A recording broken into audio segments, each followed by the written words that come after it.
නමෝ තස්ස භගවතු අරහතු සබ්බ ධම්මේසු අප්පටිහත ඥානචාරස්ස දස බල දරස්ස චතුවේ සාරජ්‍ය විසරදස්ස සබ්බ සත්තුත්තමස්ස ධම්මිස්ස රස්ස ධම්ම රාජස්ස ධම්මස්සාමිස්ස තථාගතස්ස සම්බඤ්ඤුනෝ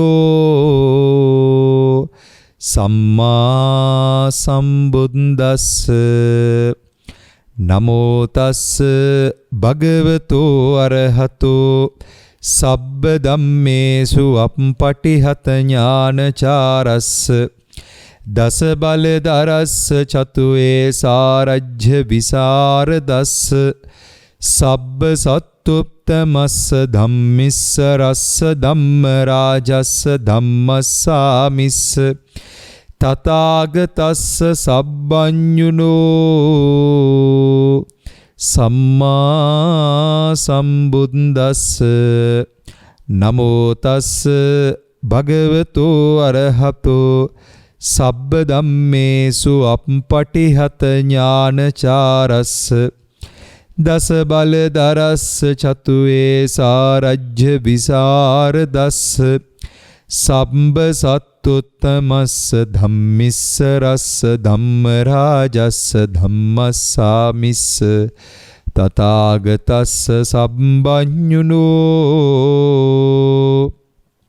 සම්මා සම්බුද්දස්ස සාදු සාදු සාදු.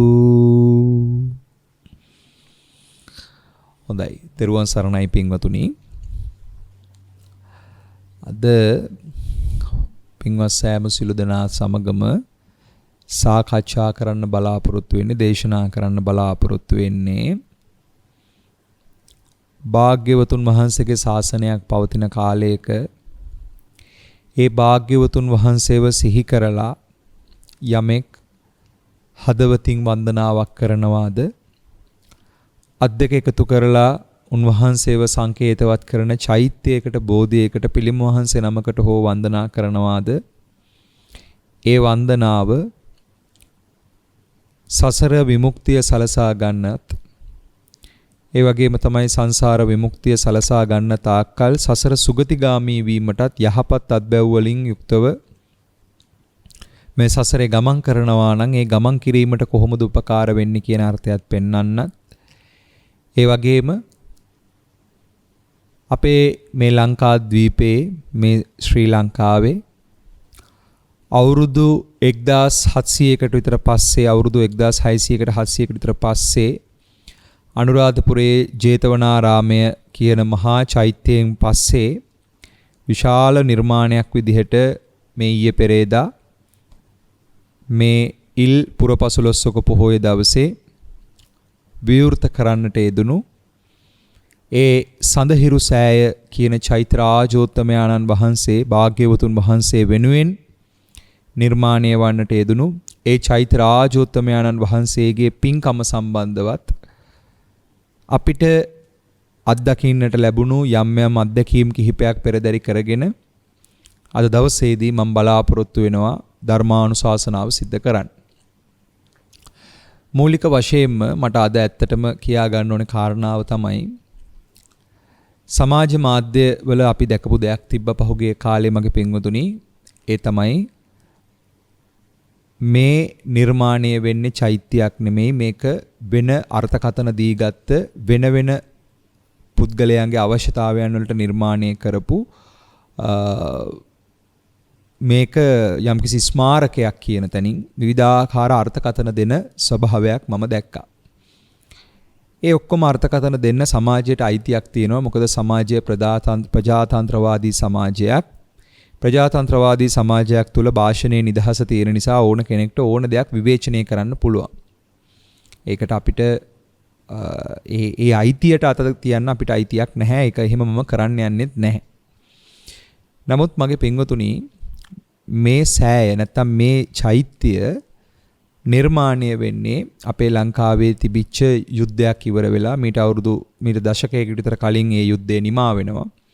ඉන් අනතුරුව ඒ යුද්ධයට සහසම්බන්ධ වෙච්ච සියලුම දෙනා සිහි කරලා සතුරු මිතුරු දෙපාර්ශ්වය වෙනුවෙන්ම ඒ යුද්ධයෙන් මියගිය හැම කෙනෙක්ටම යහපතක් වේවා පුණ්‍යානුමෝදනා වේවා ඒ අර්ථයෙන් මේ චෛත්‍ය බුද්ධ ශාසනයට පූජා වේවා කියන හැඟීමෙන් තමයි ඒ චෛත්‍ය නිර්මාණය වෙන්නේ. මොකද ඒ ධාතු ගර්භය තුල තැන්පත් කළා වූ ගල් පුවරුව තුල මේක සඳහන් කරලා තියෙනවා. සතුරු මිතුරු දෙපාර්ශ්වයෙන්ම මියගිය සියලුම දෙනාට පුණ්‍යානුමෝදනා වෙන්න කියලා තමයි මේ චෛත්‍ය බුද්ධ ශාසනය උදෙසා පූජා කරන චෛත්‍යයක් විදිහට මේ චෛත්‍ය නිර්මාණය වෙන්නේ කියන අර්ථය. ඉතින් මේ අර්ථ නොදන්න, මේ හැඟීම නොදන්න, මෙහි අර්ථ විවරණයක් නොදකපු පිරිස් සමහර වෙලාවට දේශපාලනික, ආර්ථික, සමාජීය, සංස්කෘතික අර්ථයන්ගෙන් මේව දිහා බලලා විවිධාකාර විවේචනයන්, පහර ගැසීම් මේ දේවල් කරන්නට පුළුවන්. ඒක ඒගොල්ලන්ගේ කැමැත්ත, ඒගොල්ලෝ විසින් කරගන්න කර්ම. ඒ සියලුම අර්ථයන් වලට එහා ගිහිල්ලා අපි ඇත්තටම භාග්‍යවතුන් වහන්සේ වෙනුවෙන් තූප නිර්මාණයක් කළොත් ඒකේ තියෙන වටිනාකම කොච්චරද කියන එකත්, ඒ වගේම මේ තෙරුවන ජීවමාන කරගන්නට මේ ශාරීරික පාරිභෝගික උද්දේශික චෛත්‍යයන්ගේ තියෙන වටිනාකම කොච්චරද කියන එකත් විවරණය කරගෙන ඒ ඔස්සේ භාග්‍යවතුන් වහන්සේ පෙන්වා වදාළන්ට යෙදුණු ධර්ම විනය තමන්ගේ ජීවිතය තුළින් ප්‍රගුණ කරගන්නට අපිට වට පරිසරය සකසා ගන්නට හේතු වෙන විදිහ, විග්‍රහ වෙන විදිහේ අර්ථයක් ධර්මයක් අද දේශනා කරන්නට හිතුවා. මගේ පින්වතුනි, මේ පුංචි ලංකාවේ භාග්‍යවතුන් වහන්සේගේ ධර්මය ජීවමාන වුණාට පස්සේ ඔගොල්ලෝ දන්නවා බුදුරජාණන් වහන්සේට මුලින්ම මුණ ගැහිච්ච උපාසකයෝ දෙන්න තමයි තපස්සු බල්ලුක වෙළඳ දෙබෑයෝ. මේ දෙන්න ලංකාවාසී පුත්‍රයෝ දෙන්නෙක්. මේ දෙන්නට බුදුරජාණන් වහන්සේගේ කේශ ධාතුන් හම්බ වෙනවා. ඒ කේශ ධාතුන් ගෙනල්ලා ලංකාවේ ගිරිහඬු සෑය කියලා සෑයක් නිර්මාණය කරනවා. ඊට පස්සේ ලංකා දීපයට බුදු පියාණන් වහන්සේගේ ආගමනයන් පස්සේ අපි දන්නවා මහියංගන චෛත්‍ය, කැලණි චෛත්‍ය, ඒ ආදී වශයෙන් චෛත්‍ය නිර්මාණය වෙනවා. ඊට පස්සේ අනුරාධපුර යුගයේ මිහිඳු හිමියන්ගේ පැමිණීමත් එක්ක තූපාරාමය, ඒ වගේම අනාගතයේ මහා සෑය නිර්මාණය වෙන ස්ථානීය ලකුණු වෙනවා. ඉතින් මේ සමස්ත අර්ථات එක්ක මගේ පින්වතුනි, මේ භූමිය අතීතයේ ඉඳලම තෙරුවන උදෙසා කැපවෙච්ච, භාග්‍යවතුන් වහන්සේ ජීවමාන කාලේ ඉඳලම තෙරුවන උදෙසා කැපවෙච්ච භූමියක්. ඉතින් මේ ලංකා භූමිය 9 වතාවක් රජවරු පූජා කරනවා ශාසනයට. ඒ බුදුහාමුදුරුවෝ ගැන, ධර්මය ගැන, මහා සංඝරත්නය කෙරෙහි ඇතිවෙච්ච මහා චිත්ත ප්‍රසාදය මුල් කරලා තමයි, මේ මහා ගරු ගුණය මුල් කරලා තමයි මේ භූමිය සාංගිකව පූජා කරන්නේ. එතකොට මේ සාංගික වෙච්ච භූමියක් උඩ ඉඳගෙන තමයි ඕගොල්ලෝ අපි හැමෝම මේ කටයුතු කරන්නේ. දැන් මෙතන අනේ දේශපාලනික අර්ථ ගන්න එපා. එහෙම කොහොමද හාමුදුරුවනේ? සංස්කෘතික ඊට වගේම නෛතික අර්ථ ගන්න එපා. එහෙම කොහොමද හාමුදුරුවනේ? අපේ ඉඩම් අපි සල්ලි දීලා නැගත්තේ, මේවා සාංගික භූමි නෙමෙයිනේ කියලා කියන්නේ. ඇත්ත. ඔබ හැමෝම ඉන්නේ ඔබට හිමි වෙලා තියෙන භූමිය වල තමයි ඔබ ඉන්නේ. හැබැයි මගේ පින්වතුනි, අපි මතක තියාගන්න ඕනේ මේ භූමිය, මේ ලංකාද්වීපයේ කියන භූමියම බුදුරජාණන් වහන්සේ වෙනුවෙන්, ධර්මයේ වෙනුවෙන්, සංඝයාගේ ගුණය රකින්නට, තෙරුවන් ගුණය ආරක්ෂා කරන්නට කැපවෙච්ච රටක්. ඒ රට තුල අද කොහේ හෝ තැනක චෛත්‍යයන් වහන්සේ නමක් ඉදි වෙනවද? බෝධීන් වහන්සේ නමක් රෝපණය කරනවද?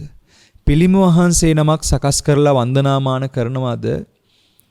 ඒවා දිහා අපි බලන්න ඕනේ වපර ඇහැකින් නෙමෙයි.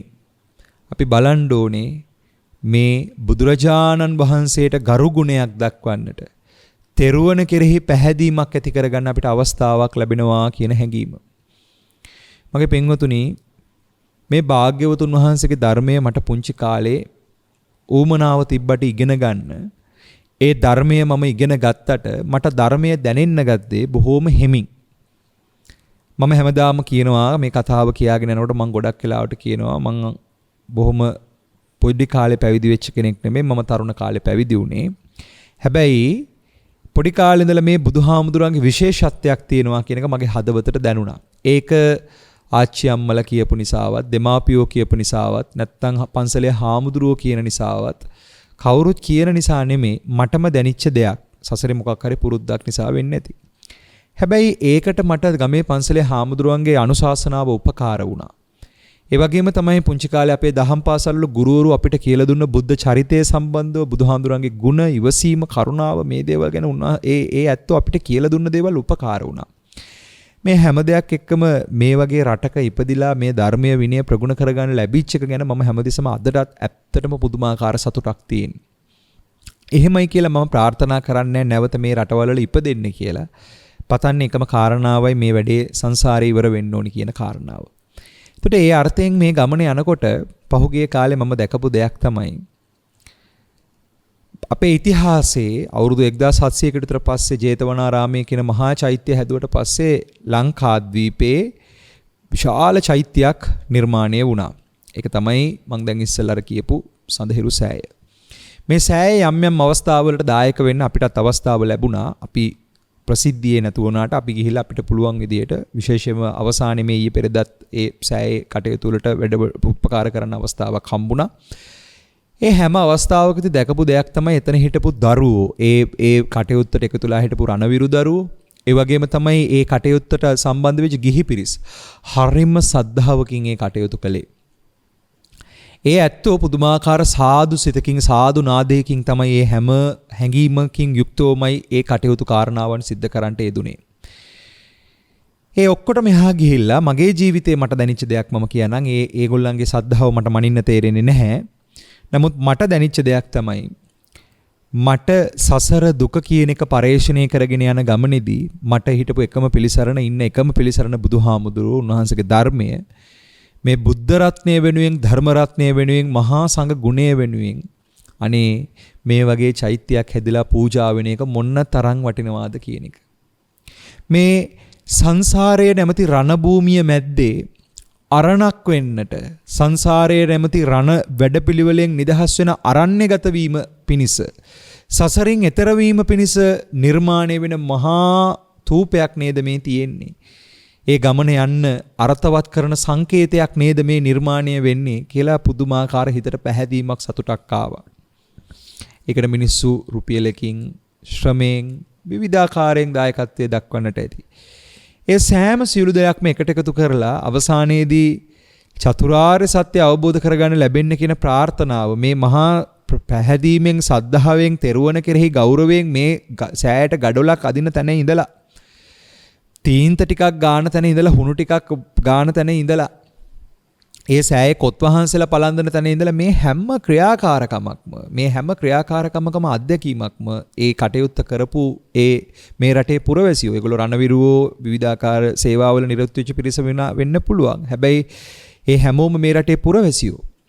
ඒගොල්ලෝ බුදුහාමුදුරුවෝ කෙරෙහි සද්ධාවෙන්, ධර්මයේ කෙරෙහි සද්ධාවෙන්, සංඝයා කෙරෙහි සද්ධාවෙන්, තෙරුවන කෙරෙහි පැහැදීමෙනුයි ඒ නිර්මාණය කරන්නට යෙදුනේ කියන එක මම දන්නේ මට දැනුණා. ඒක එදා ඒ විවෘතය සිද්ධ වෙන වෙලාවෙදිත් මේක තෙරුවන උදෙසා කරපු මහා සංඝරත්නයට පූජා කරනවා කියන සන්නස් පත්‍රයකින් රටේ පාලකයා මහා සංඝයාට පූජා කළා ඒ භූමිය. එතකොට අපි තේරුම් ගන්න ඕනේ අර්ථය, අපි වටහා ගත යුතු අර්ථය, මේවා දේශපාලනිකව හෝ සමාජීය, ආර්ථික, සංස්කෘතික අර්ථයන් වලින් කතා කරනවා කියන තැනකට එහා ගිහිල්ලා මෙහෙම අවස්ථාවක් ලැබුණොත් අපි කොහොමද එවැනි අවස්ථාවක් අපිට හරියට ධර්මය අවබෝධ කරලා නිර්වාණගාමිනී ප්‍රතිපදාව පූර්ණේ කරගන්න උපකාරයක් කරගන්නේ කියන තැනට අපි මේ අර්ථකථනයන් ගන්නට දක්ෂ වෙන්නට ඕනේ. මම මේ දවස් ටිකේ දැකපු එක අර්ථයක් තමයි ඔය තිසාවැව ආශ්‍රිතව තමයි අපිට ඉන්න හම්බුනේ එක්තරා ස්ථානයක. ඒ ස්ථානයේ හිටපු එක්තරා දමිළ සහ මුස්ලිම් පිරිස. ඒගොල්ලොත් මට සම්මුඛ වෙන්න බැරි වුණාට මම ඒගොල්ලොත් එක්ක කතා කරපු පිරිස, විශේෂයෙන්ම අපිත් එක්ක කතා කරන අපේ කල්යාණ මිත්‍ර පිරිසක් මාත් එක්ක කිව්වා ඒ පිරිස හරිම සතුටු වෙනවා කියලා. ඒගොල්ලෝ සිංහලත් නෙවෙයි, සිංහල ජාතිකයොත් නෙමෙයි, දමිළ සහ මුස්ලිම් පිරිස. ඒගොල්ලෝ හරි සතුටු වෙනවා කියලා මේ නිර්මාණය සම්බන්ධව. දැන් අරමුණ පැහැදිලි නම් මේ චෛත්‍ය නැත්තම් මේ ස්තූපය නිර්මාණය වෙන්නේ සියලුම ජාතීන්ට, සියලුම මිනිස්යන්ට, සියලුම සත්වයන්ට, සියලුම දෙවියන්ට, සියලුම බ්‍රහ්මයන්ට දැකබලා සතුටු වෙන්න, පැහැදුණු සිතින් අනුමෝදන් වෙන්න කියන අර්ථයෙන් නම් ඒ අර්ථය තුල මිනිස්සයෝ වෙන්න පුළුවන්, දෙවිවරු වෙන්න පුළුවන්, බ්‍රහ්මයෝ වෙන්න පුළුවන් මේ බුදුරජාණන් වහන්සේ වෙනුවෙන් නිර්මාණය වෙන ස්මාරකයක් විදිහට භාග්‍යවතුන් වහන්සේව ජීවමාන සංඥාවෙන් වන්දනා කරන්න ලැබෙන අවස්ථාවක් විදිහටයි මේ අවස්ථාව තුල අපිට වට පරිසරයක් හදාගන්න හම්බ වෙන්නේ තෙරුවන් වන්දනා කරන්න. හැබැයි මගේ පින්වතුනි, අපේ කෙලෙස් සහිත මනස, අපේ අවිද්‍යාවෙන් වැහිච්ච තෘෂ්ණාවට දාස වෙච්ච මනස පැවැත්ම තුල තියෙන මහා කාලකන්ණි වහල්කම නිසා ඒ වගේ පූජාවකටවත් ගරහනවා නම්, තෙරුවන කෙරෙහි සිද්ධ කරන ඒ උත්තුංග අර්ථයකට අපේ හදවත් තුල ගැටීමක් එනවා නම් ඒ තුල අපි ඇති කරගන්නේ මහා අනර්ථයක්. මේ අනර්ථය අපිට නොවෙන්න අපි මහා සෑයට ගරු කරනවා, ජේතවනාරාමයට ගරු කරනවා, අබේගිරි චෛත්‍යයට ගරු කරනවා, මිරිසවැටිය චෛත්‍යයට ගරු කරනවා. ඒ වගේ මේ හැදිච්ච සඳහිරු සෑය, මේ ස්තූපයටත් අපිට ගරු කරන්නට වට පරිසරයක් අපි තුලින් හදාගනවා නම් කොච්චර සුන්දරද. ඇයි? ඒක අපිට ජීවිත අවබෝධයේ පිණිස, සසරින් එතර වීම පිණිස අනිවාර්යයෙන්ම උපනිශ්‍රේ වන නිසා. ඒ අර්ථයෙන් භාග්‍යවතුන් වහන්සේගේ සර්වඥ ධාතුන් වහන්සේලා තැන්පත් කරලයි ඒ ස්ථානයේ නිර්මාණය වෙන්නේ. එතකොට තථාගතයන් වහන්සේ වෙනුවෙන් හැදිච්ච ස්මාරකයක්. එතකොට ඒ බුදුහාමුදුරුව වෙනුවෙන් කොහේ හරි තැනක ස්මාරක හැදෙනවා නම් ඒක ඊටාම වටිනවා මගේ පින්වතුනි. ඒ අර්ථය මෙතකයි කියලා සීමා කරන්න බෑ. ඒක සඳහිරු සෑය විතරක් නෙමෙයි, මම කියන්නේ ඒ වගේ සෑයවල් ලංකාව වටේම හදන්න ඕනේ. මිනිස්සුන්ට වඳින්න පුදන්න අවස්ථාව දෙන්න ඕනේ. මිනිස්සුන්ට ගරු කරන්න අවස්ථාව දෙන්න ඕනේ. අද මුළු සමස්ත බෞද්ධයි කියාගෙන බොහෝ දෙනෙක් මේ වන්දනාවට ගහනවා. ඒගොල්ලෝ දාර්ශනික ශුන්්‍යතාවයන් කතා කර වන්දනාවට ගහනවා. මොනවද දැකලා තියෙන අර්ථය? කෝ කෙලෙහි ගුණය? මේ බුදුරජාණන් වහන්සේ වෙනුවෙන් නිර්මාණය වෙච්ච ස්මාරකයක් නේද මේවට වන්දනා කරන එකේ තියෙන වැරද්ද මොකක්ද? ඇයි මේවට පහර ගහන්නේ? ඒක වෙන්නේ හේතුව තමයි මේ අර්ථ අපිට තේරෙන්නේ නැතිකම. අපි බොහෝම මතු පිටව මේවා දිහා බලලා මේවා විවේචනය කර ඒවට පහර ගහන තැනකට සමාජය අසත්පුරුෂ වෙමින් තියෙනවා. මහා සෑය විවෘත කරන වෙලාවේදී ඒ ගාමිණී අබේ බෝධිසත්වයාණන් වහන්සේ මහා සෑය විවෘත කරන්නට එදා හිටපු ඒ සිංහල සේනාව, ඒ වගේම තමයි එදා අනුරාධපුරේ හිටපු දමිළ වැසියෝ, ඒ වගේම තමයි මේ කටයුත්තට එදා ඒ අනුරාධපුර යුගයේදී ඒ කටයුත්තට සහ සම්බන්ධ වෙච්ච ගල් කැටයකින් පවා, වැලි කැටයකින් පවා සම්බන්ධ වෙච්ච පිරිස ඒක විවෘත කරන වෙලාවේ පුදුමාකාර සතුටකින් සාදුනාද පවත්වන්නේ නැති. අපිට විග්‍රහ වෙනවා එදා සෝවාන් සකදාගාමි ආදී මාර්ගඵලවල හිටපු පිරිස, සක්කාය දිට්ඨිය දුරු කළා වූ පිරිස ඉහළ මාර්ගඵලවලට ගියා කියලා මහා සෑය විවෘත කරන වෙලාවේ 96 කෝටියක් රහතන් වහන්සේලා 이르දීන් වැඩියා කියලා කියනවා ඒ මහා සෑය විවෘත කරන වෙලාවේ. එතකොට ඒ වගේ මහා ආශ්චර්යමත් සිද්ධියක් එච්චර මට්ටමින් නැති වුණත් එදා ඒ වගේ ආශ්චර්යයන් සිද්ධි රාශියක් ඒ මහා සෑය ආශ්‍රිතව, ඒ සඳහිරු සෑය ආශ්‍රිතව සිද්ධ වෙන්නට යෙදුණා. ඒවා අපිට අත්දකින්න පුළුවන් වුණා. දැන් මේවා මිනිස්සු දන්නේ නැති නිසා, මේවා බොහෝ දෙනෙක් මේවා ගැන කතා කරන්න දන්නේ නැති නිසා මේ අද පවතින සමාජ දේශපාලන ආර්ථික රටාව අල්ලගෙන සමහරවිට බුදුහාමුදුරුව වෙනුවෙන්, ධර්මයේ වෙනුවෙන්, සංඝයා වෙනුවෙන් කළා වූ මෙවැනි ස්මාරකයක් නැත්තම් මෙවැනි නිර්මාණයකටත් පහර ගහන තැනකට ගිහින් තියෙනවා පෞද්ගලික පටු අරමුණු මුල් කරගෙන. මේක ඊටාම භයානක සෝචනීය තත්ත්වයක්. සසර ගමන තුල ඊටාම අනර්ථකාරී වැඩපිළිවෙලකට, ඊටාම අනර්ථකාරී තත්වයකට පත්වෙන අවස්ථාවක් අපි දකිනවා දැන් මේ සමස්ත සිද්ධිදාමය හරහා. මම අර හැමදාම කියනවා වගේ භාග්‍යවතුන් වහන්සේගේ ශාසනය තුල විනාශය, පරිහානිය කියන එක දැන් මතුවෙමින් තියෙන්නේ. මේක අපිට නවත්තන්න බෑ.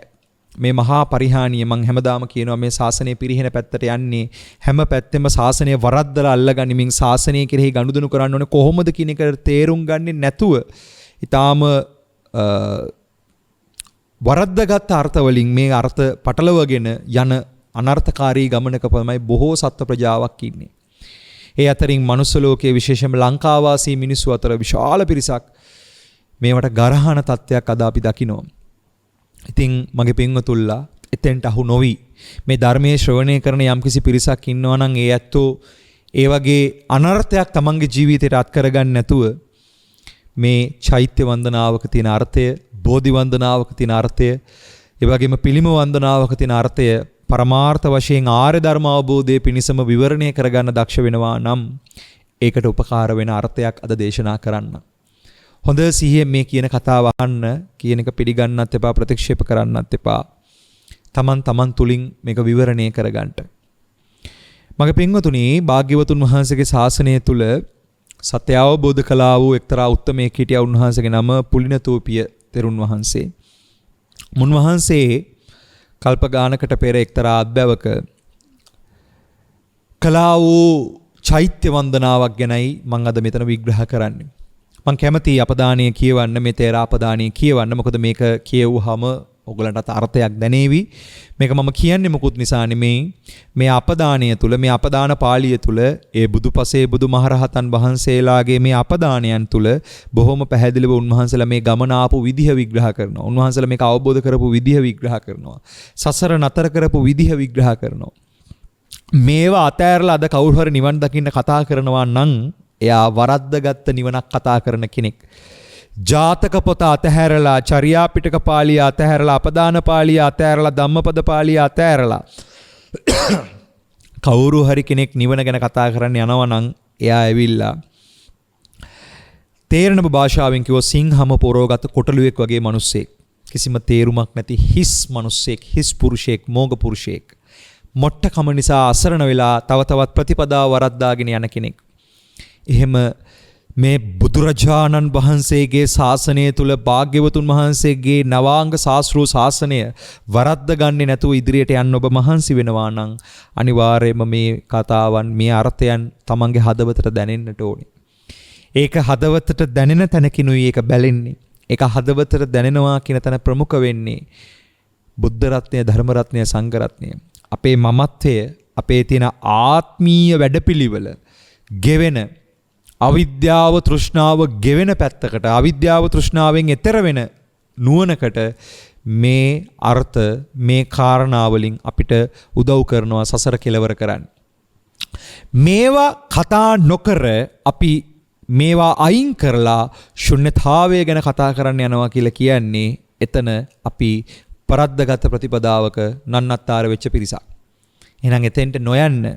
ශාසනය වරද්දලා අල්ලගන්නේ නැතිව ශාසනය හරියට අල්ලගන්න නම් අපිට මේ සමස්තය කතා කරන්න සිද්ධ වෙනවා. ඒ සමස්තය කතා කරනකොට අද මම ඔබට කියනවා මේ වගේ මහා සෑයක් හදපු එක, මහා චෛත්‍යයක් හදපු එකට කවර කතාවද? ඊටත් එහා ගිහිල් ඒ කතාවටත් මෙහා තියෙන වැලි චෛත්‍යයක් හදලා, වැලි වලින් චෛත්‍යයක් හදලා ඒ වැලි චෛත්‍ය වටේට මල් 3000ක් පූජා කරපු පුලිනප්පිය තේරාපදානිය, නැත්තම් ඒ නාරද කියන බ්‍රහ්මණයා එදා තමන්ගේ හිතට ඇතිවෙච්ච පැහැදීම තුල මොනතරම් සම්පත්තියක් ලැබුවාද කියන එක, මොනතරම් අවබෝධයකට, මොනතරම් ගැඹුරු අවබෝධයකට යන්න ඒ මහා වන්දනාව උපකාර වුණාද කියන එක. හිමවතට නුදුරෙහි යමක නම් පර්වතයක් විය, මට මනවින් කරන ලද අසපුවක් විය, පන්සලක්ද මොනවට නිම කරන ලදී, මම නමින් නාරද නම් වූ උග්‍ර තපස් ඇති ජටිලයෙක් වෙමි. 3000ක් ශිෂ්‍යෝ මා පිරිවරත්, මම එකල්හි විවේකව හුන්නේ මෙසේ සිටිමි. සියලු ජනතමේ මා පුදයි, මම කිසිවෙක් නොපුදමි. හැමෝම මට වඳිනවා, මම කාටවත් වඳින්නේ නැහැ. හැමෝම මට ගෞරව කරනවා, මම කාටවත් ගෞරව කරන්නේ නැහැ, මම වඳින්නේ නැහැ, පුදන්නේ නැහැ. මට කිසි අවවාදෙන්නෙක් නැත, මට අවවාද දෙන්න කවුරුත් නැහැ. කිසිවෙකුට කරන කිසි වතාවක දුගුද නැත, මට කාටවත් අපෝපස්ථානයක් කරන වතාවතක්වත් කරන්න මගේ අතින් කාරණාවක් දෙන්නේ නැහැ.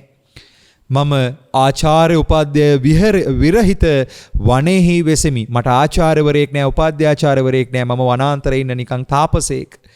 හැබැයි මට මාව අනුගමනය කරන විශාල පිරිසක් ඉන්නවා, මට වඳින විශාල පිරිසක් ඉන්නවා, මට වඳින්න කෙනෙක් නැහැ. මම යමෙකු වෙත එළඹෙන්නේ නම් හේ ගුරුවරයෙක් යන සිත උපදවා ගන්නේය. මට එබඳු ගුරුවරයෙකු නැත. වනයේහි විසීම නිර්ර්ථකය. මම කවුරු හරි වෙත ගියාම ඒගොල්ලෝ මාව ගුරුවරයා කළා සලකනවා. හැබැයි මට ගුරුවරයෙක් කරගන්න කෙනෙක් නැහැ. අනේ මං අසරණ වෙලා වගේ නේද කියලා මටම දැනෙනවා කියලා යා කියනවා. වනයේහි විසීම නිර්ර්ථකයි. මේ වනයේ ඉන්න එක තේරුමක් නැහැ. මං වනයෙන් එළියට එන්න ඕනේ. වනයෙන් යන්න ඕනේ. මම එසේ ගරු භාවනීය වූ උතුමෙකු සොයන්නෙමි. එබඳු උතුමෙකු ඇසුරු කලේ වසමි. එවිට කිසිවෙක් මට නොගරහන්නේය. මට කාගෙන්වත් ගැරහුම් අහන්න ඕනේ නෑ. එවැනි උත්තමයෙක් මට වැඩිය උතුම් උත්තමයෙක්ට ඒ මහා උත්තමයාණන් වහන්සේ කෙනෙක් ඇසුරු කරගෙන මට ඉන්න තියෙනවා නම් වෙන මුකුත් ඕනේ නෑ. නොගැඹුරු ඉවුරු ඇති මනාව වූ කුඩා තොටුපොළ ඇති මනෝඤ්ඤ වූ සුදෝ සුදු වැලිතලාවන්ගෙන් ගැවසීගත් කුඩා ගඟක් මගේ අසපුවට නුදුරෙහි විය. මම හිටපු අසපුවේ වැලිතලාවක පුංචි ගංගාවක් ගලාගෙන යනවා. ඒ ගංගාව ගලාගෙන යන වැලිතලාව මගේ අසපුවට නුදුරෙන් තියෙනවා. ඇමරිකා නම් වූ නදියකි. ඒ කාලේ ඒ නදිය අඳුනලා තියෙන ඇමරිකා කියන නමින්. පාලියෙන් තියෙන ඇමරිකන් කියන නම. එකල්හි මම එළඹ වැලි එකතු කොට වැලි සෑයක් වරහන් ඇතුළේ තිනවා පුලින චෛත්‍යයන් කියලා. පුලින චෛත්‍යයක් කියන එක. වැලි සෑයක් කළෙමි. මම වැලි ටිකක් එකතු කරලා ඒ වැලි ටිකෙන් චෛත්‍යයක් කළා. භවය කෙලවර කරන්නා වූ යම් සර්වඥ මුනිවර කෙනෙක් වෙත්නම් එබඳු සෑයක් උන්වහන්සේ නිමිති කොට මම මේ සෑය කරමි. මේ සෑය භවය කෙලවර කරන්නා වූ මහා මුනිවරයාණන් වහන්සේ නමකට පූජා වේවා කියලා මම මේ චෛත්‍ය පූජා කළා කියනවා. ඒ කියන්නේ භාග්‍යවතුන් වහන්සේ කෙනෙක්ට ශ්‍රී සුගත තථාගත බුදුරජාණන් වහන්සේලා උදෙසා කරන පූජාවක් විදිහටයි ඒ පූජාව කළේ. වැලිගොඩෙහි සෑයක් කොට මම ස්වර්ණ නිර්මාණය කළෙමි. රන් කිකිනි මල් 3000ක් පූජා කළෙමි. හටගත් ප්‍රීති ඇත්තේ බඳින ලද ඇඳලි ඇත්තේ සවසහා උදෙහි නමදිමි. සම්බුදුන් හමුවේදී මෙන් පුලින චෛත්‍ය වඳිමි. බුදුරජාණන් වහන්සේට වඳිනවා හා සමානවම මම මේ වැලිසෑය උදේහවා වැන්දා. යම් කලෙක්හි ගිහිගෙට අයත් ක්ලේශ විතර්කයෝ හටගනිද්ද එකෙනෙහි සර්වඥ ස්තූපය සිහි කරමි. මගේ හිතේ යම් කෙලෙසයක් හටගන්නවාද ඒ වෙලාවෙම මම මේ සර්වඥයන් වහන්සේ වෙනුවෙන් පූජා කරපු ස්තූපය වන්දනා කරනවා. හිතින් මතක් කරනවා. ප්‍රත්‍යවේක්ෂා කරමි. මම මාව ප්‍රත්‍යවේක්ෂා කරනවා. සර්වාහක වූ විනායක වූ බුදුරජුන් ඇසුරු කොට වසන්නේ ක්ලේශයන්හි ගැටි වසන්නේහි නම් නිදුකානනි ඔබට නුසුදුසුය. එකල්හි සෑය සිහි කෙනෙහි මාගේ සිත්හි ගෞරවය ඇතියේ. අන්න මගේ හිතේ වැරදි කෙලෙසයක් හටගන්නකොට වැරදි කෙලෙසයක් හටගන්නවා කියලා මට පේනකොටම මම ඉක්මනින්ම සර්වඥයන් වහන්සේ වෙනුවෙන් පූජා කළ පුලින තෙවපිය මතක් කරනවා. ඒක මතක් කරනකොටම එකෙහිනිම එකල්හි සෑය සිහි කලෙහි කෙනෙහිම මාගේ සිත්හි ගෞරවය ඇතිවේ. අකුස්සෙන් පෙළෙන ලද ඇතෙකුමෙන් මිත්‍යා විතර්කයන් දුරු කළමි. අන්න අර හිතට එන වරද්දාගත් අර්ථකථන එතනම දුරු වෙලා යන්න පටන් ගන්නවා. මෘත්‍ය රාජයා මෙසේ වසන්නා වූ මා වැසීය. මම එහි කලුරිය කොලේ බඹලොවේ ගියමි. මම එහිම කලුරිය කළා පස්සේ කාලයක බ්‍රහ්ම ලෝකේ ඉපදෙනවා. මම එහි දිව්‍ය ඇතිතාක් වසා තාවතිංස දෙව්ලොවෙහි උපනිමි. 80 වරක් දේවේන්ද්‍රව දිව්‍ය රාජ කළමි. බ්‍රහ්ම ලෝකයෙන් දිව්‍ය ලෝකයට ඉපදුනා. බ්‍රහ්ම ලෝකයෙන් චුත වෙලා දිව්‍ය ලෝකයට ඇවිල්ලා 80 වරක් සක්‍රදේව පදවිය මෙහෙවනවා. මම 300 වරක් සක්විති රජ වීමි. මේ සමස්ත පෘථිවි තලයේම අධිපති කරගෙන පූර්ව ගෝයානේ අපර ගෝයානේ උතුරු කුරුදිවයින ජම්බුද්වීපය කියන දැන් අද ජම්බුද්වීපයටත් මරා ගන්න ඕනේ මේ රටේ ඉන්න මේ මිත්‍යා දෘෂ්ටියෙන් වැහිලා ඉන්න අසරණ වෙලා ඉන්න මේ සත්ත්ව ප්‍රජාව අපේ මිනිස්සුયો. ජම්බුද්වීපය කියලා පිරිසක් ඉන්දියාවට මරා ගන්නවා, තව පිරිසක් ලංකාවට මරා ගන්නවා. ජම්බුද්වීපය කියන අර්ථය හරියට දන්නේ නැතුව.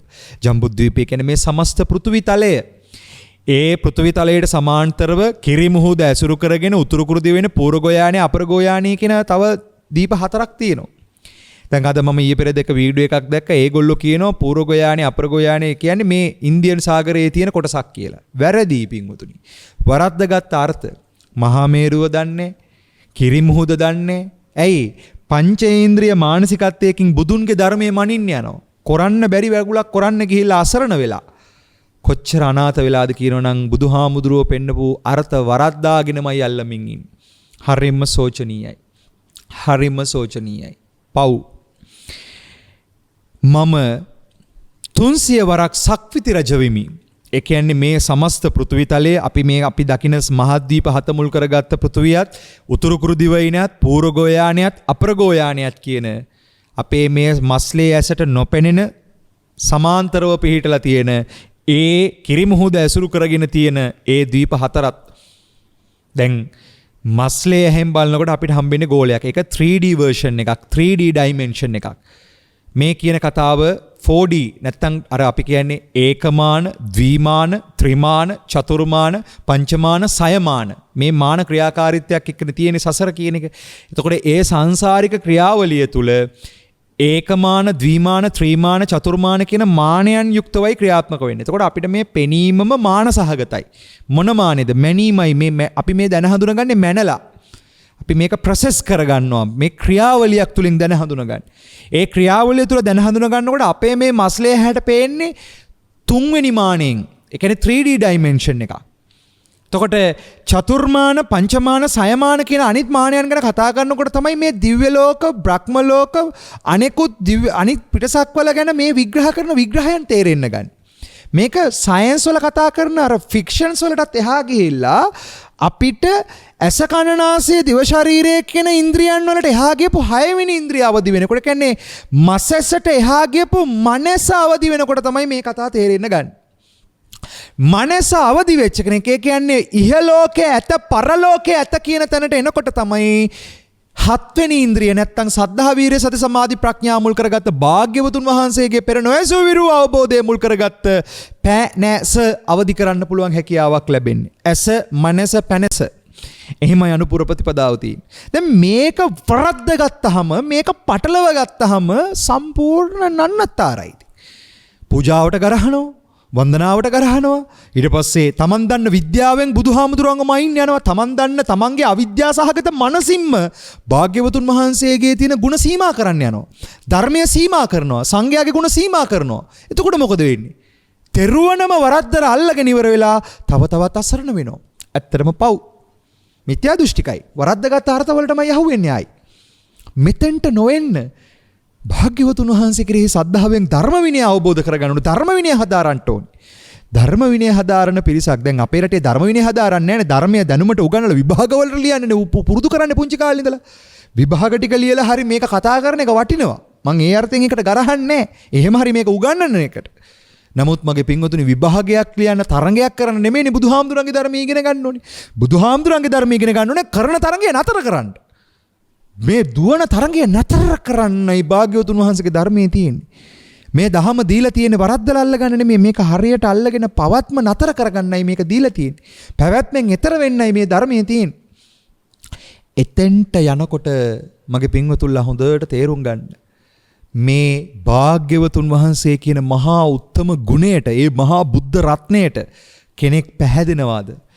බුදුරජාණන් වහන්සේ සංකේතවත් කරන චෛත්‍යයකට වෙන්න පුළුවන්, බෝධියකට වෙන්න පුළුවන්, පිළිම වහන්සේ නමකට හෝ යටත් පිරිසෙන් සාදු සිතින් වදිනවාද? ඒකේ ආනිසංසය ඊටාම තීව්‍රව අපිට අවබෝධය පිණිසම උපකාර වෙනවා. මගේ පින්වතුනි කියනවා 300 වරක් සක්විති රාජ පදවිය මෙහෙවනවා. මහත් වූ ප්‍රදේශ රාජ්‍ය ගණනක් වශයෙන් ගිනිය නොහැකි තරමින් මම මේ ලෝකේ පාලනය කරනවා. මම එම පිදූ කිංකිණි පුෂ්පයන්ගේ විපාකය අනුභව කරමි. භවයන්හි සියක් දහසක් කිරිමව්වරුන් මා පිරිවරත්.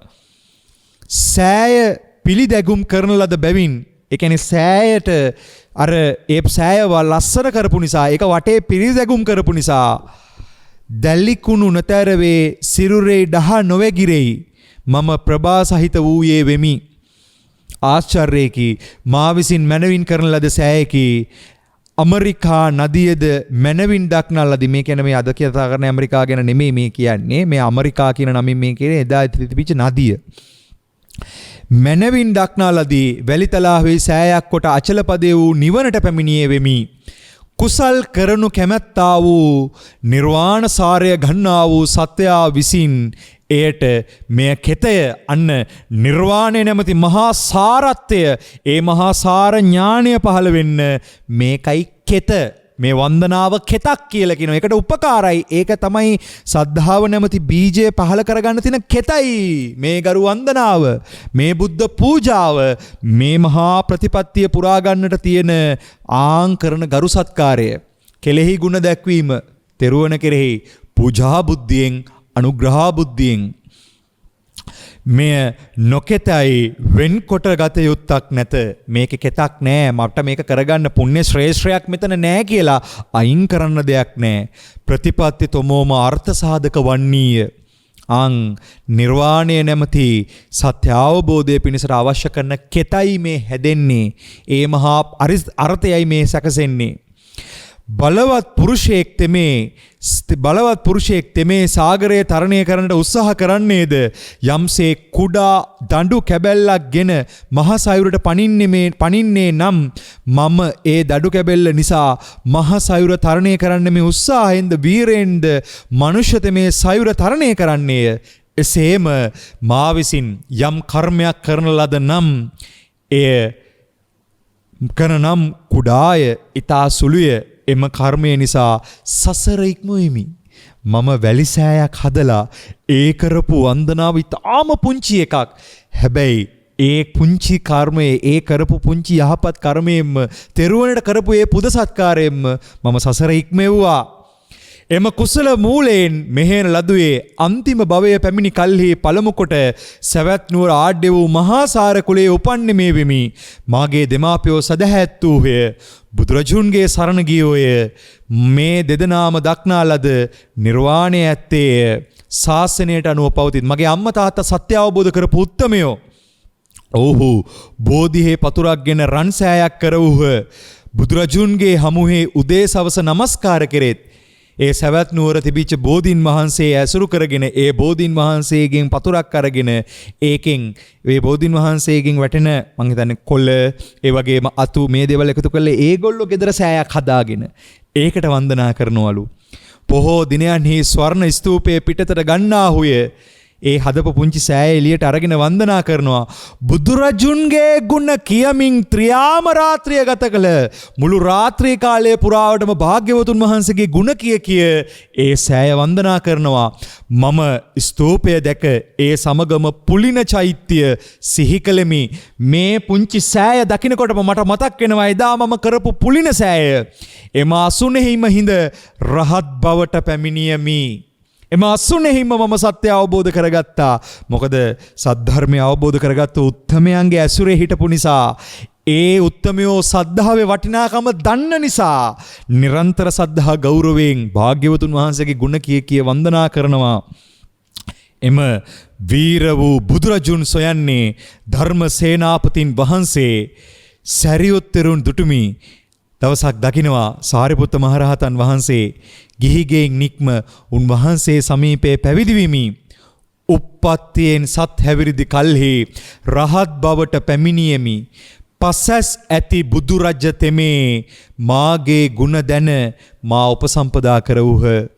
ඒ මහා පැනසැති මහා පසස් ඇති මහා සමන්ත චක්කූ භාග්‍යවතුන් වහන්සේ මාව දැකලා මාව උපසම්පදා කරනවා. මට උපසම්පදාව ලබා දෙනවා. මහා වීර වූ ඍෂීන් වහන්සේ සියලු වෛර හා බය ඉක්මවන ලදුවේ වෙමි. සියලු කෙලෙසුන් ඉක්මවන ලදුවේ වෙමි. ඔබ වහන්සේගේ ශ්‍රාවකෙක් වෙමි. ස්වර්ණ පුෂ්ප පූජාවෙහි මේ විපාකයයි. මාගේ ක්ලේශයෝ දවන ලදහ. සියලු භවයෝ නසන ලදහ. ඇතෙකුමින් බැඳුම් සිද ආශ්‍රව රහිත වෙසෙමි. ඒකාන්තයෙන් බුද්ධ ශ්‍රේෂ්ඨයාණන් වහන්සේගේ සමීපයට මාගේ පැමිණීමක් විය. පමුණුවන ලද ත්‍රිවිද්‍යා ඇත්තයෝය බුදුරජාණන් වහන්සේගේ සසුන කරන ලදී. මගේ පින්වතුනි මේ හදපු සෑය ශ්‍රී සුගත තථාගත ගෞතම බුදුරජාණන් වහන්සේ උදෙසාමයි නිර්මාණය වෙන්නේ. ඒක රණවිරුව හැදුවද පුරවැසියෝ හැදුවද ඒක නෙමෙයි මෙතන කතාව. ඒ හැමෝම එකතු වෙලා හැදුවේ බුදුන්ට සෑයක්. ඒ බුදුන්ට හදපු සෑය නිවන පිණිසම උපකාර කරගන්නවා කියන තැනට කෙනෙක් දක්ෂ වෙනවා නම් ඒකට සිංහල වේවා, දෙමළ වේවා, ද්‍රවිඩ වේවා, බර්ග වේවා, මුස්ලිම් වේවා මේ රටේ ඉන්න ඕනෑම ජන වර්ගයකට තමන් ඉන්න සංසාර ප්‍රශ්නේ හොයාගෙන එතර වෙලා යන්න ඒකට ආරම්භයක් ගන්න මහා උපනිශ්‍රයක් වෙන වැඩපිළිවෙලක්. ඒ අර්ථයෙන් ඔය සෑය හදපු වැඩපිළිවෙල, ඔය චෛත්‍ය හදපු වැඩපිළිවෙලට ගරහන්න එපා. ඔය ගරහන්නේ බුදුරජුන්ට, ඔය ගරහන්නේ ධර්මයට, ඔය ගරහන්නේ සංඝයාට. මොකද ඒක හදන්නේ තෙරුවන නිසා උදෙසා වෙනුවෙන්. ඒක හැදුනේ තෙරුවනට. යුද්ධෙන් මියගිය සතුරු මිතුරු දෙපාර්ශ්වයෙන්ම පින් අනුමෝදන් කරන්න හැදිච්ච තැනක් ඔය. ඒ අර්ථේනු එදා දුටුගැමුණු රජ්ජුරුවෝ ඒ කරපු මහා සෑය හැදෙන්නෙත් යුද්ධෙන් මියගිය එලාර පාර්ශවයටත් ඒ වගේම සිංහල මිනිස්සු වෙලා හිටපු එදා හිටපු සිංහල සමාජයටත් දමිළ සමාජයටත් දෙපිරිසටම සුගතියත් වේවා, දෙපිරිසටම නිවනත් වේවා කියන අර්ථේනුයි මීට අවුරුදු 2500කට කලින් මහා සෑය හැදෙන්නේ. එතකොට අද මේ හැදිච්ච සෑයත් ඒ වගේ අර්ථයකින් කියලා කෙනෙක්ට කිව්වොත් ඔබ මට කියාවි පවතින පාලන තන්ත්‍රයට කඩේ යනවා කියලා. නෑ, මං ඔය ඉන්න එකෙක්ටවත් කඩේ යන්නේ නෑ. මම කඩේ යන්නේ මගේ බුදුහාමුදුරුවන්ට විතරයි. මම කඩේ යන්නේ ධර්මයට විතරයි. මම කඩේ යන්නේ සංඝ රත්නයට විතරයි, සංඝ ගුණයට විතරයි. ඒ අර්ථයෙන් මගේ පින්වතුන්ලට මම අර්ථයක් කියනවා. පින්වතුනි, මේවට ගරහන්න යන්න එපා. මගේ පින්වතුනි, මේ ගරහලා වරද්ද ගන්න එපා. මේක වරද්ද ගත්තොත් එහෙම ලොකු අනර්ථයක් වෙන්නේ මගේ පින්වතුනි. ඒක නිසා හොඳ දේ කවුරු කළත් හොඳයි, නරක දේ කවුරු කළත් නරකයි.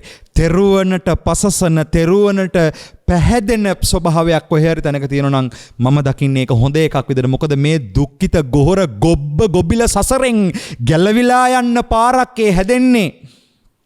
තෙරුවනට අපැහැදෙනවා නම් එතන විශාල අනර්ථයක් සිද්ධ වෙන්නේ. ඒක නිසා තෙරුවන පසසන පිරිසත් එක්ක අමුතුවෙන් ඇලෙන්නවත්, තෙරුවනට අපහැදෙන පිරිසත් එක්ක අමුතුවෙන් ගැටෙන්නවත් අපිට අවශ්‍යතාවයක් නැහැ. මොකද එහෙම ගැටෙනවා නම් මට භාග්‍යවතුන් වහන්සේගේ ශ්‍රාවකයෙක් වෙන්න බෑ. බුදුරජාණන් වහන්සේ බ්‍රහ්මජාල සූත්‍රයේ මේ කතාව පෙන්නනවා. යමෙක් බුද්ධ රත්නයට ප්‍රශංසා කරනකොට, ධර්ම රත්නයට ප්‍රශංසා කරනකොට, සංඝ රත්නයට ප්‍රශංසා කරනකොට ඔබට එනවනම් රාගය, ඔබට එනවනම් ඒක උදෙසා ඒ පැහැදීම සම්බන්ධව අමුතු ඇලීමක් එනවනම් තාම ඔබ මගේ ශාසනය අල්ලගෙන නැහැ හරියට. බුද්ධ රත්නයට ප්‍රශංසා කරනකොට, බුද්ධ රත්නයට ගරහනකොට, ධර්ම රත්නයට ගරහනකොට, සංඝයාට ගරහනකොට කවුරු හරි එකත් එක්ක ගැටෙනවනම් ඒ ගැටෙන කෙනාටත් මගේ ශාසනය හම්බෙලා නැහැ. එතකොට ඇලෙන්නෙත් නැති, ගැටෙන්නෙත් නැති තැනකින් මේ කතාව එන්න ඕනේ. ඇලෙන්න ගැටෙන තැනින් මේ කතාව අවබෝධ වෙන්න නම් මුලාව, මෝහාන්ධකාරය දුරු වෙන්න ඕනේ. මෝහාන්ධකාරය දුරු කරගන්න නම් භාග්‍යවතුන් වහන්සේ සරණ යන්න ඕනේ. භාග්‍යවතුන් වහන්සේ සරණ කරගෙනම ධර්මයේ විමසනකොට ආන්ගේ ධර්මයේ තියෙන ගැඹුර තමන් තුලින් අත්දකින්න පුළුවන් හැකියාව ලැබෙනවා.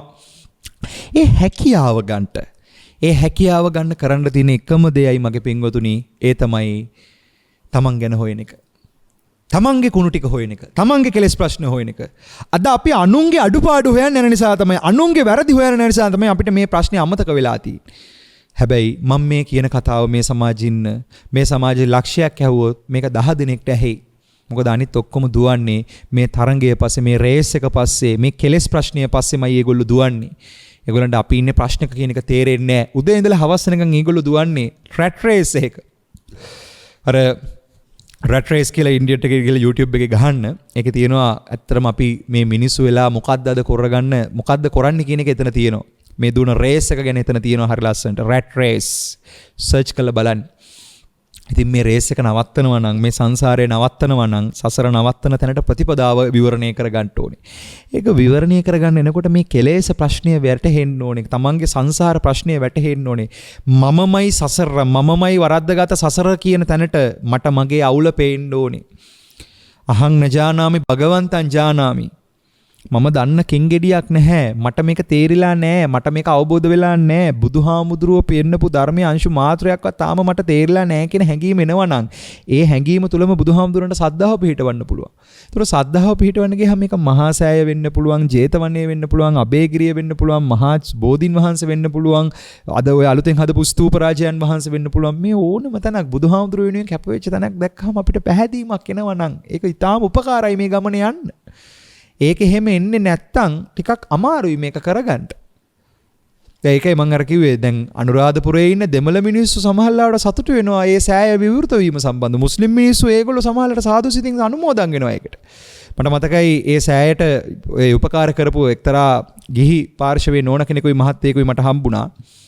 ඒගොල්ලෝ ඒකට අවශ්‍ය කරන බඩු මුට්ටු සපයලා දෙන්න අවසාන වෙලාවේදී ඒකට අවශ්‍ය කරන යම් ඔය පුංචි දේවල් එකතු කරලා දෙන්න ඒගොල්ලෝ මහන්සි වෙලා තියෙනවා. ඒ දවස් ටිකේම වැඩ කළා තියෙනවා ඒ සෑය නිර්මාණය කරන වෙලාවේදී. ඒගොල්ලෝ කිව්වේ හාමුදුරුවනේ සමහර ඉස්ලාම් භක්තික පිරිස්වලගේ කඩවලට ගියාම ඒගොල්ලෝ සමහර තැන්වලින් බඩු නිකනුත් දීලා තියෙනවා. මේක අරන් ගිහිල්ලා ඒ කටයුත්ත කරගන්න. සමහර තැන්වල අඩුවට ඩිස්කවුන්ට් දීලා මේක කරගන්න කියලා ඒගොල්ලෝ හරි සතුටින් උදව් කරනකොට සමහර සිංහල බෞද්ධයි කියන පිරිස මේක සැක කර අහනවලු. ඕකේ තියෙන්නේ සර්වඥ ධාතුන් වහන්සේලාද? ඕක හැදෙන්නේ ඇත්තටම බුදුහාමුදුරුවන්ටද? හැබැයි අන්‍යාගමික කියන පිරිස සමහරලාට හරිම පැහැදීමෙන් ඒකට උදව් කරලා තියෙනවා. මගේ පින්වතුනි මොකද්ද මේ වෙන්නේ? ඇයි අපිට මේක පේන්නේ නැත්තේ? අපි බුදුහාමුදුරුවන්ගේ ධර්මය, සංඝයාගේ ගුණය, බුද්ධ ගුණය දේශපාලනික අර්ථයෙන් මයින්නවා නම්, ආර්ථික අර්ථවලින් මයින්නවා නම්, පාරිසරික අර්ථවලින් මයින්නවා නම්, සංස්කෘතික අර්ථවලින් මයින්නවා නම් අපි කොහෙද ඉන්නේ? අපිට බුදුහාමුදුරුවෝ අංශු මාත්‍රයක්වත් හදවතට දැනෙලා නැහැ මගේ පින්වතුනි. ඒ කියන්නේ අමූලිකා සද්ධාවවත් ඇවිල්ලා නැහැ. මගේ භාෂාවෙන් කිව්වොත්. අමූලිකා සද්ධාවවත් නැහැ. මූණිච්චාවක් තියෙන්නේ. රංගපෑමක් තියෙන්නේ. බොරුවක් කරන්නේ. තෙරුවන කෙරෙහි පැහැදීමකින් නෙමෙයි කටයුතු කරන්නේ. දැන් මේ අර්ථයට එනකොට තමයි තේරෙන්න ගන්නේ අන්න මම මගේ ප්‍රශ්නේ හොයනකොට තමයි මට පේන ගන්නේ මට සද්ධාවවත් නැහැ තාම හරියට කියලා. එතකොට තමයි අනේ මම සසරේ අනාථ වෙලා ඉන්නේ, සසරේ නන්නත්තර වෙලා ඉන්නේ, මට ගැලවෙන්න පාර ඕනේ කියන තැනින් බුදුහාමුදුරුවන්ට, බුද්ධ රත්නයට, ධර්ම රත්නයට, සංඝ රත්නයට සද්ධාව ගන්න පුළුවන් ඉන්නේ. ඒක ගන්නකොට තමයි ඇත්තටම කෙලෙස් ප්‍රශ්න විසඳ ගන්න පුළුවන් ඉන්නේ. එතකන් කෙලෙස් ප්‍රශ්නයවත් අවබෝධයක් නැති කෙනෙක්ට, ඒ අවබෝධයක් කරගන්න ඕනි කියලාවත් අදහසක් නැති කෙනෙක්ට මේ සද්ධාව ගන්න බෑ. ඒකයි අමූලිකා සද්ධාව වෙන්නේ නෑ එහෙම ලේසියකට. අමූලිකා සද්ධාව කියන්නේ ඔය ඕගොල්ලෝ කියන මෝඩ සද්ධාව නෙමෙයි. අමූලිකා සද්ධාව කියන්නේ බුදුහාමුදුරුවෝ කෙරෙහි සද්ධාව. ඕගොල්ලෝ කතා කරන මෝඩ සද්ධාව ඒ ඇවිල්ලා මූණිච්චාව. ඒ මූණිච්චාව ඒ කියන්නේ වඳින්නම් වාලේ වඳිනවා, කරන්නම් වාලේ කරනවා. මේවා කරලා අපිට ලැබෙයිද දන්නෙත් නෑ. ඔන්න ඔය ස්වභාව. දැන් එහෙම ස්වභාව ඕන තරම් අද ලංකාද්වීපේ තියෙනවා. ඒ මෝනිච්චාවේ රංගපෑම අපි සද්ධාවන්තයි කියලා පෙන්නන එකක් තියෙන. ඇත්ත නෙමෙයි. හැබැයි මම සසරේ අනාථ වෙලා ඉන්නේ. ඒ අනාථ වෙලා ඉන්න මට එකම පිළිසරණ බුදුහාමුදුරුවෝ විතරයි කියන දැන දැනනකොට තමයි අන්න අමෝලිකා සද්ධාව වෙන්නේ. මෙලවත් පරලවත් විශිෂ්ට ඥාණයෙන් අවබෝධ කරපු ශ්‍රමණ බ්‍රාහ්මණයෝ ඇත එතන මුදුනම ඉන්නේ බුදුහාමුදුරුවෝ. උන්වහන්සේගේ ධර්ම විනය මම පිළිසරණ කරගන්න ඕනේ කියන තැනට සද්ධා වෙන්නේ. ඒකයි මම කියන්නේ පුද්ගල සරණ යන්න එපා. බුදුන් සරණ යන්න, දහම් සරණ යන්න, සංඝුන් සරණ යන්න. එතකොට මේ කාරණාව තේරෙනවා. සංඝුන් කිව්වහම ඕගලන්ට මතක් වෙන්නේ ගමේ පන්සලේ හාමුදුරුවන්. ඕගලන්ට මතක් වෙන්නේ අටමස්ථානේ හාමුදුරුවන්. ඕගලන්ට මතක් වෙන්නේ සොළොස්මස්ථානේ හාමුදුරුවන් නම්. ඕගලන්ට මතක් වෙන්නේ ආරණ්‍ය හාමුදුරුවන් නම්. ඕගලන්ට මතක් වෙන්නේ ඕගොල්ලෝ පිළිසරණ කරගත්ත මොකක් හරි සංස්ථාවක හාමුදුරුවෝ නම්. ඕගොල්ලෝ වරද්දගත්ත කට්ටියක්. වරද්දගෙන තියෙන්නේ. සංඝ කිව්වහම මතක් වෙන්නේ ගුණය මිසක් පුද්ගලයෙක්ව නෙමෙයි. පුද්ගල සංඝයාගෙන් සංඝ දකින්නවා නම්, ඒ කියන්නේ කවුරු හරි පුද්ගලයෙක් නිසා ඔබ සංඝ දකින්නවා නම් ඔබ තාම සංඝ දැකලා නැහැ. හොඳට මතක තියාගන්න සංඝ ගුණය දකින්නවා කියලා කියන්නේ පුද්ගලයෙක් දකින්න එකක් නෙමෙයි, පුද්ගලත්වයේ අතික්‍රමණය වෙන්න ඕනි. ඒකයි ප්‍රජාපති තෙරණින් වහන්සේ බුදුහාමුදුරුවෝ බ්‍රාව රහත්ත්වයට පත් වෙන්නත් පෙර එක දවසක් සලුවක් වියාගෙන එනවා මගේ බුදු පුතාට කියලා. මගේ බුදු පුතාට කියලා වියාගෙන ආපු සලුව බුදුහාමුදුරුවෝ කියනවා මට නෙමෙයි ප්‍රජාපතිය, මාද ඇතුළුව මහා සංඝයා ආරමුණු කළ පූජා කරන්න. එතකොට මම මේක බාර ගන්නම් කියනවා. සංඝයා වෙනුවෙන් බාර ගන්නම් කියනවා. ප්‍රජාපති කියනවා නෑ බුදුහාමුදුරනේ මං අරන් ආවේ ඔබ වහන්සේට. මොකද මේ ප්‍රධාන රජුරුවන්ගේ බිසව මේ ඇවිල්ලා කියන්නේ. දෝද රජුරුවන්ගේ බිසව. එතකොට අනිත් පැත්තෙන් තමන්ගේ පුතා බුදු පුතාටයි සලුව හදාගෙන ආවේ. පෞද්ගලිකවයි අරන් ආවේ. එතකොට කියනවා නැත ප්‍රජාපතිය. ඔක සංඝයා උදෙසා පූජා කරන්න. පළවෙනි පාර කියනවා, දෙවෙනි පාර කියනවා, තුන්වෙනි පාර කියනවා අහන්නේ නැහැ. ගිහලා ආනන්ද හාමුදුරුවන්ටත් කියනවා. මට මේක කරලා දෙන්න. ආනන්ද හාමුදුරුවෝ ආපුවාම කියනවා ආනන්ද ප්‍රජාපතියට යහපත පිණිසමයි මම කියන්නේ සංඝයා වරමුණු කරලා පූජා කරන්නට. සංඝයා කියන තැන දැකලා පූජා කරන්න කියලා. එතකොට කරුණ කියලා දුන්නට පස්සේ ආනන්ද හාමුදුරුවන්ගේ මෙහෙයවීමෙන් මහා සංඝරත්නය අරමුණු කරලා ගිහිල්ලා පූජා කරන්නේ මහා කාශ්‍යප මහ රහතන් වහන්සේට. බුද්ධ ප්‍රමුඛ මහා සංඝයා උදෙසා පූජාවක් වේවා කියලා මහා කාශ්‍යප මහ රහතන් වහන්සේට පූජා කරනවා. ඒ පූජා කරපු සලුව එදා බුදුරජාණන් වහන්සේගේ ශාසනය තුල පැවිදි වෙන්න ඇවිල්ලා හිටපු කාශ්‍යප මහරහතන් වහන්සේ වැසුරු කරගෙන උන්වහන්සේව නිරන්තරයෙන් ඇසුරු කරමින් හිටපු සිරිවර්ධන කියන උපාසකයාට පූජා කරනවා. කාශ්‍යප හාමුදුරුවෝ දෙනවා මේකෙන් චීවරය හදාගන්න කියලා. ඒ වෙලාවේදී කල්පනා වෙනවා මේක බුදුන් උදෙසා කරපු පූජාවක්. හැබැයි බුදුරජාණන් වහන්සේගේ මෙහෙයවීමෙන් සංඝයාටයි මේ පූජා කළේ. එහෙනම් ඒ සංඝයා පූජා කරපු තැනින් මට චීවරය හදාගන්න ලැබෙන මේ චීවරය හදාගන්න ලැබිච්ච මේ සලුව බුදුන්ටම පූජාවක් වේවා කියලා ඒ සලුවෙන් වියනක් හදලා භාග්‍යවතුන් වහන්සේගේ ගන්ධ කුටියේ තියෙන ඒ අර මහා අර තථාගතයන් වහන්සේ සැතපෙන සයනේට උඩින් වියනක් විදිහට සකස් කරලා පූජා කරනවා සිරිවර්ධන උපාසකතුමා. එතකොට ඒ සලුවේ ඇත්තම හිමිකම තිබ්බේ බුදු පියාණන් වහන්සේට තමයි. ඒ නිසානේ උන්වහන්සේටම නැවත ඒක ලැබුණේ. හැබැයි බුදුහාමුදුරුවෝ ඒක පෞද්ගලිකව බාරගත්තේ නැහැ. උන්වහන්සේ ඒක සංඝයාට අරමුණු කරන්න කියන තැනින් පූජා කරන්න කියලා කිව්වේ. මෙතන තියෙනවා ඒ පුද්ගලත්වයේ අතික්‍රමණය කළ ගුණය දකින්න කියන අර්ථයයි මේ කියන්නේ. පුද්ගල භාවයට එහා ගියපු ගුණය දකින්න කියන අර්ථයයි බුදුරජාණන් වහන්සේ මේ පෙන්වන්නේ. ඒක නිසා පින්වතුනි කිසිම හාමුදුරු කෙනෙක්ව කිසිම පුද්ගලයෙක් එතනදී පාලකයා වෙන්න පුළුවන්, අල්ලපු ගෙදර මිනිස්සයා වෙන්න පුළුවන්. ඊට පස්සේ එහා ගෙදර අල්ලපු ගෙදර මිනිස්සයා වගේම වෙන්න පුළුවන්, අර පිටරට ඉන්න මිනිස්සෙක් වෙන්න පුළුවන්, ගෙදර ඉන්න බල්ලා පූසා වෙන්න පුළුවන්. මේ කිසිම කෙනෙකු විවේචනය කරන්න යන්න එපා පෞද්ගලිකව. ඔබට ඒක කරන්න බෑ. ඔබට කරන්න පුළුවන් කෙලෙස් ප්‍රශ්නේ හඳුන ගන්න එක විතරයි. ඒක හඳුන ගන්න ඔබ බුදුන් පළ සරණ කරගෙන, ධර්මයේ සරණ කරගෙන, සංඝයා සරණ කරගෙන මේ ගමන යන්න, පුද්ගලයව සරණ කරගෙන නෙමෙයි. බ්‍රහ්මංස හාමුදුරුවෝකට ලස්සන අර්ථයක් කියනවා. ඒ අර්ථය තමයි අම්මා කෙනෙකුයි පුතකුයි කඩේක ඉඳලා එළියට එනවා. එළියට එනකොට පුතාගේ අතින් සීනි ටික වැටෙනවා. එතකොට අර අම්මා මෝඩයා බූරුව හරකා කියලා බයිනවා ඒ ළමයාට. මෝඩයා කියලා හොඳටම චෝදනා කරනවා. ඊට පස්සේ තව අම්මා කෙනෙකුයි පුතකුයි කඩේක ඉඳලා එළියට එනවා. ඒ එනකොට සීනි ටික වැටෙනවා බිමට. වැටුනහම මේ අම්මා කියනවා පුතේ හරි කරුණාවෙන් කියන්නේ. වෛරයෙන්, ක්‍රෝධයෙන්, පිච්චි නෙමෙයි කියන්නේ. තරහෙන් නෙමෙයි කරුණාවෙන් කියන්නේ. පුතේ පුතාගේ අතින් වෙච්ච වැඩේ වැරදි. ඒ වෙච්ච වැඩේ වැරදි මගේ පුතේ. අන්න එතනයි බුදුහාමුදුරන්ගේ ශාසනයේ තියෙන්නේ. බුදුහාමුදුරන්ගේ ශාසනයේ වැඩ පිළිවෙල එතන තියෙන්නේ. එතෙන්ට ඔබ එන්න. ඔබ අර පළවෙනි අම්මගෙන් අයින් වෙන්න. ඔබ එන්න දෙවෙනි අම්මා ගාවට. දෙවෙනි අම්මා කියන තැනට ඔබ එනවා නම් ඔබට බෑ පුද්ගලයා විවේචනය කරන්න. ඔබට පුළුවන් වෙනවනේ ක්‍රියාවලිය වැරද්ද දකින්න. ඒ අර්ථයෙන් හොඳට තෝරගන්න. අද මේ රටේ ඉන්න ආරණ්‍ය වාසී වේවා, ග්‍රාම වාසී වේවා, සංඝයා වහන්සේලාගේ ඉඳලා, මහාන වෙලා ඉන්න පෘථග්ජන සංඝයා වහන්සේලාගේ ඉඳලා, කල්යාණ පෘථග්ජන සංඝයා වහන්සේලාගේ ඉඳලා සියලු දෙනාමත්, ඒ වගේම සියලුම පාලකයෝ, ඒක ජනාධිපතිතුමාලාගේ ඉඳලා, අගමැතිතුමාලාගේ ඉඳලා, අමාත්‍යවරුන්ගේ ඉඳලා, മന്ത്രിවරුන්ගේ ඉඳලා, මේ සෑම සියලු දෙනාගේ ඉඳලා මේ ඔක්කොම ඉන්නේ කෙලෙස් ප්‍රශ්නික. ඔක්කොම ඉන්නේ කෙලෙස් ප්‍රශ්නික. අසරණ වෙලා ඉන්නේ, නන්නත්තර වෙලා ඉන්නේ. සංසාරේ නන්නත්තර වෙලා ඉන්නේ. ඒතොර මේ නන්නත්තරලා ඉන්න හසරෙන් එතර වෙන්න නම් කැප වෙන්නේ. ඒකට තියෙන ප්‍රතිපදාවයි අපි මේ සාකච්ඡා කරන්නේ. ඒක සාකච්ඡා කරනකොට මේ තෙරුවන උදෙසා කරන බුද්ධ පූජාවක් යත්නම් ඒකේ ආනිසංශය නිවන කෙලවර කරගෙනමයි පවතින්නේ. ඒක නිසා මගේ පින්වතුනි හදවතින් තෙරුවන් පිළිසරණ කරගන්න තැනට එන්න ඔබ ඔබගේ පැත්තෙන් ඔබගේ කෙලෙස් ප්‍රශ්නය හොයන්න. ඒ අර්ථයෙන් යනකොට පුද්ගල විවේචනයෙන් අයින් වෙන්න. කෙලෙස් ප්‍රශ්නය බැලෙන තැනට, සසර ප්‍රශ්නය බැලෙන තැනට ඔබ ඔබගේ පැත්තෙන් ප්‍රතිපදාව දියුණු කරගන්න මහන්සි වෙන්න. ඒකට බුදුරජාණන් වහන්සේට, ධර්ම රත්නයට, සංඝ රත්නයට කරන බුද්ධ පූජාව, ඒ කරන වන්දනාව අනිවාර්යයෙන්ම උපකාර වෙනවාමයි. ඒක තමයි පුලිනප්පිය තේරාපදානේ තියෙන්නේ. අද වගේ මහා සෑයක් හදලා නෙමෙයි, වැලි ටිකක් එකට එකතු කරලා බුද්ධෝ කියලා කරපු වන්දනාව. ඒක නිසා දැන් ඔය සෑය වඳින කට්ටිය දේශපාලනාර්ථයෙන් වඳිනවද නැත්නම් බුදුහාමුදුරුවෝ වඳින අර්ථයෙන් වඳිනවද කියලා මනින්න ඔබට මට තියෙන සුදුසුකම් මොකද්ද?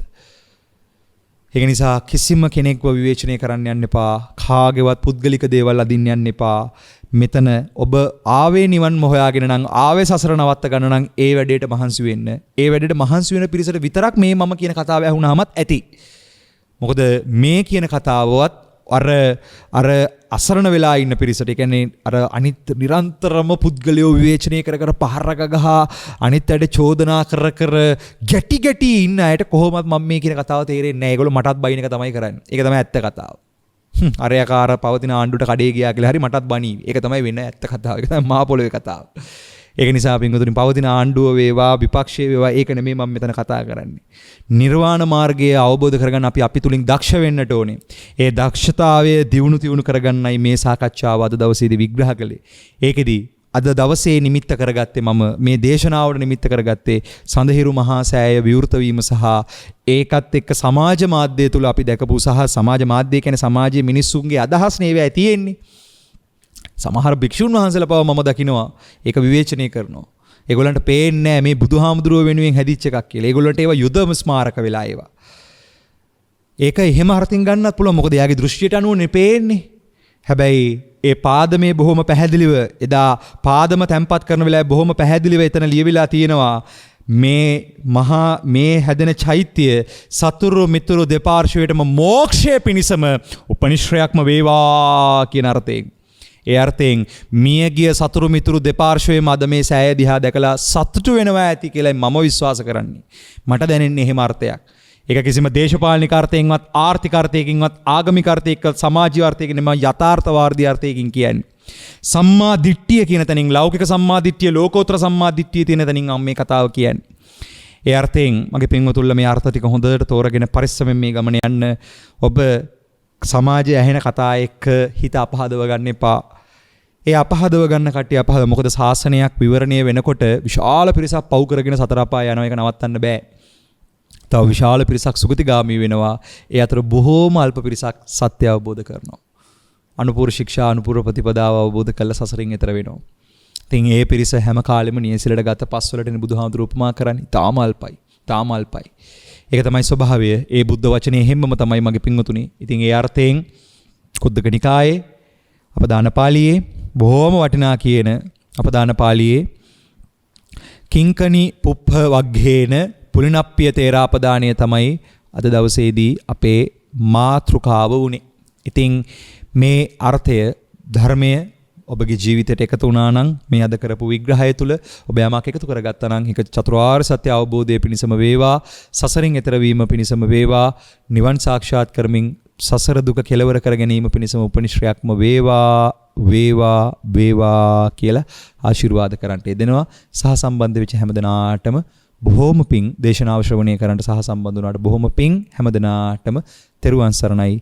උතුම් සිව්වරිසස් ඥාන දර්ශනය පහළ කර ගැනීම පිණිසම සසර දුකින් එතර වීම පිණිසම වට පරිසරය සැකසේවා, නිවනින්ම නිවි සැනසේවා කියලා ආශිර්වාද කරන්නට යෙදෙනවා. හැමදෙනාටම තෙරුවන් සරණයි. අභිවාදන සීලිස නිච්ඡං බුද්ධාපචායිනෝ චත්තාරෝ ධම්මා වඩ්ඩන්ති ආයුවන්නෝ සුඛං බලං ආයුරාෝග්‍ය සම්පatti සග්ග සම්පatti මේවච අතෝ නිබ්බාන සම්පatti ඉමිනාතේ සමිජ්ජතු සාදු සූවිසි අනන්ත වූ ගුණ බලයෙන් උතුම් ධර්මාබෝධයම සැලසේවා. නිවනින්ම නිවේවා. තෙරුවන් සරණයි. දේශක්ඛයෝ නිබ්බානං